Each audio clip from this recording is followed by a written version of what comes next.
damn. Well, I really feel bad for D'Angelo Russell, because D'Angelo Russell and Timofey Mozgov got traded to the Brooklyn Nets for Brook Lopez and a first round 27th pick. Now, I believe this was a great move for the Lakers because, you know, Timofey Mozgov was being overpaid with that. I think he had, what, $15 million contract? It was something like that. He had a big ass contract, and they needed to clear some cap space if they really wanted to bring in, Paul George or LeBron James or who else is a big free agent, or any of those big names that's gonna be in a free agency. They needed some cap space, and getting Timofey Mozgov off that team was a good idea. And I think they need to get Luol Deng off the team as well, because Luol Deng has a huge contract as well. But yeah, so like, and they get a Brook Lopez. Come on, guys, Brook Lopez is not trash now. Brook Lopez is actually he's a pretty good center if you ask me. This 2016-17 season, he averaged 20 points, and that's pretty good. So he's gonna do the Lakers more good than bad. And he's still pretty, you know, he's still pretty young. He's not that old. He's only 29 years old. He's gonna be in this young roster around Brandon Ingram, Larry Nance Jr., Jordan Clarkson, and hopefully Julius Randle. And then they're gonna have Alonzo Ball on the team pretty soon. So yeah, the Lakers are looking pretty nice right now, and who knows, they probably can get a big name free agent pretty soon if they just keep making more moves. This is actually a pretty good move for the LA Lakers. Now, to the Brooklyn Nets, like, you guys just love fucking up, don't you guys? You guys just love helping every team but your own team. I don't understand Brooklyn. They like helping every team except helping their own team. I don't know why they keep making these bad trades. So that's why in this video, I'm gonna help rebuild the Brooklyn Nets, and I'm gonna give it 3 seasons. 3 seasons. I'm gonna try in 3 seasons to bring the Brooklyn Nets to the NBA Finals. I'm not promising that we're gonna beat the Warriors, but I'm gonna try my best in 3 seasons to bring the Brooklyn Nets to the NBA Finals. Alright, so now on this Brooklyn Nets team, you have D'Angelo Russell, you have Jeremy Lin, you have Trevor Booker. I don't even know most of these players. Yeah, I don't even know these players like that. They look like they have a pretty bad roster, so yeah, this is bad. So we're gonna go to the draft, because we do have a draft pick, and this is the Washington Wizards draft pick. So we're gonna see what's gonna go down. Alright, so it's the NBA draft. Look how much picks the freaking LA Lakers have. They have 3 picks. 3 first-round picks. The 19-year-old shooting guard from the University of Kentucky. That is very weird. The freaking LA Lakers drafted a shooting guard, Malik Monk, over Lonzo Ball. That is crazy. So I'm going to try to trade up, actually.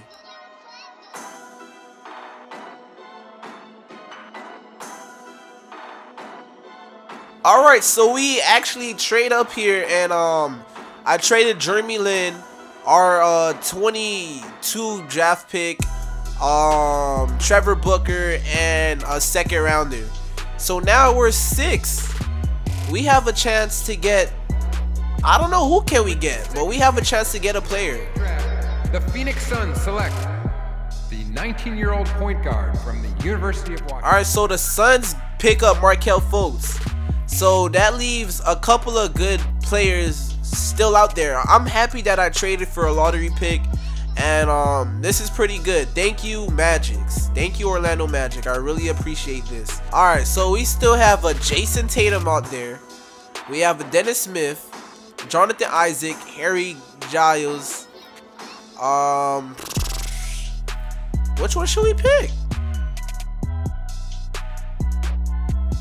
Alright, so here we go. The Trailblazers get our 6th pick. Alright, so now we get CJ McCollum on this team. And we have CJ McCollum. He's going to be paired up with D'Angelo Russell. That's a pretty good, you know, a pretty good backcourt. It's not a Damian Lillard and CJ McCollum backcourt, but D'Angelo Russell is getting better. And, you know, he's a good 3-point shooter like Damian Lillard.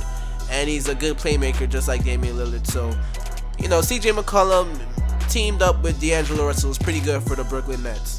So this is how our starting five is looking like, and not really that much fire, but the backcourt is pretty nice. D'Angelo Russell, CJ McCollum, and you have a pretty good small forward, Danilo Gallinari, and he's like what, 6'10"? Yep, 6'10". And Taj Gibson can play some good defense, so pretty good. And I don't know how we did it, but we somehow get 40 wins and clinch a playoff spot. Thank you, God, because I really didn't want the Boston Celtics to have fun with our, you know, our draft pick, you know, and be in the lottery. But somehow we get 40 wins. With our terrible team, we get 40 wins. And if you guys want to check out the stats, let's check out the stats right now. You know, CJ McCollum, he played, you know, he played the way I wanted him to play. He drops 22 points per game. You know, D'Angelo Russell, his stats hasn't really changed much from how he balled in the LA Lakers. But his assists per game goes up and his steals goes up. So, you know, D'Angelo Russell, he's doing us well. He's doing us well. But this nigga, Gallinari, you gotta go. You gotta go. You drop from 5 points. Your assist drops. Your steals per game drop. Everything seems just to drop. So yeah, he gotta go. And actually, these guys, their overall's been going up. Especially Karis LeVert. He's doing pretty good. Yo, his stats are jumping. His stats are rebounds per game, assists per game, jumping. They're jumping. And he only played, well, he played more minutes, but yeah, they're jumping out here. And this guy, let's see, his stats actually go down, but you know, he played less minutes, so it makes sense. Alright, now we are up against the team that we gave away our pick to, our 2018 pick to. And I want to beat the Celtics. Let's see what's gonna happen. Can we beat the Celtics? And at least we bring them to 6 games. You know, I knew we weren't gonna beat the Celtics, but at least we bring them to 6 games. And CJ McCollum, he played good. You know, he played good. You know, he tried his best. But you know, he's the best player on that team, so we need more players on there for him, and it's gonna be okay, because this off season we're gonna clear a lot of cap space. And let's just simulate this playoffs, and the Washington Wizards make it to the finals, but it doesn't matter because Stephen Curry is too much for them.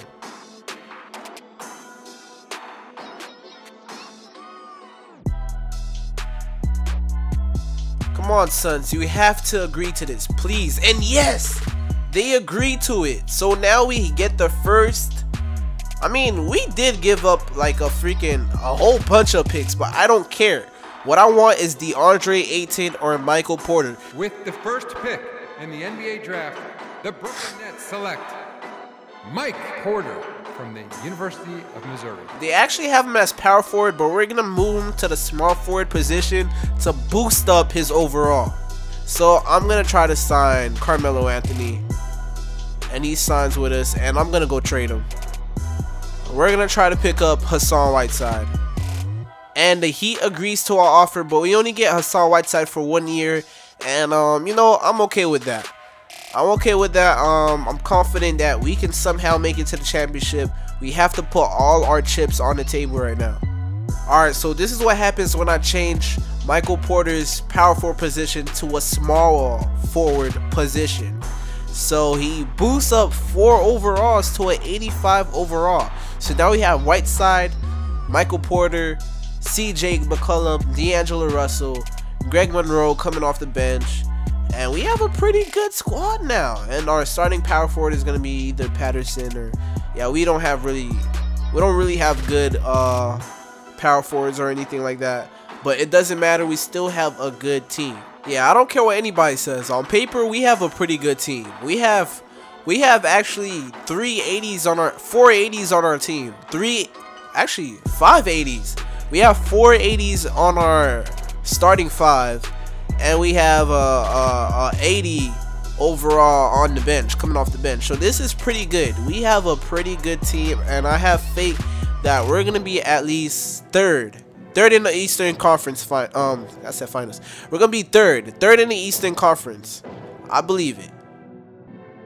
This right here is unbelievable. We made ourselves a 71-11 team. That is just crazy. And Mike Porter, look at the numbers. Look at 25 points per game for the Brooklyn Nets. I'm so happy I did that trade in the offseason to get the first pick, because look at this. Mike Porter is just, he dominated. And Greg Monroe, having him coming off as 6th man was pretty smart for us. He shot over 50% and he had 12 points and 7.2 rebounds and even passing the basketball, 4.5 assists per game. This is crazy. And Steve Kerr is our coach, you know. It makes sense why we're a 71-11 team, because, you know, he's been on these type of teams. But this is amazing. We really turned this team into a different team. And look, Hassan Whiteside is overall still like an 88 overall. But Mike Porter, his overall just boost up to an 87. Remember, I had to change this thing to small forward so it can go up 4 overalls. And now over the season, just because he balled out, it went 2 more overalls. CJ McCollum, you know, he goes up in overall. And D'Angelo Russell is just, he is progressing now. He's an 86 overall now. And look at this guy, LeVert. He is progressing as well. And Hollis Jefferson progressing. I'm so happy I didn't trade those guys. Look at this. Even the backups, they really got in the game and they're progressing. This is amazing. This is amazing. We have an amazing squad that cannot be beat. 71-11? That is crazy. And D'Angelo Russell, his stats just boost up. It take a huge boost. Look, last season he was averaging 15 points. Now this season's averaging 20 points with 10 assists per game. This is a really good thing that we got Mike Porter, because he changed everything on his team. He changed everything. I know Hassan Whiteside his stats went down, and so as CJ McCollum, but yo, this is awesome. And CJ Vert, you feel me? Not CJ Vert, Caris LeVert, his stats are pretty much the same. He's scoring the same per game. You know, it's because he had less minutes this season, so that's pretty good. He's still doing pretty good. And dang, look at that. Look at this, 71-11. That is crazy. 71-11, and the Warriors do 60-22. Wow.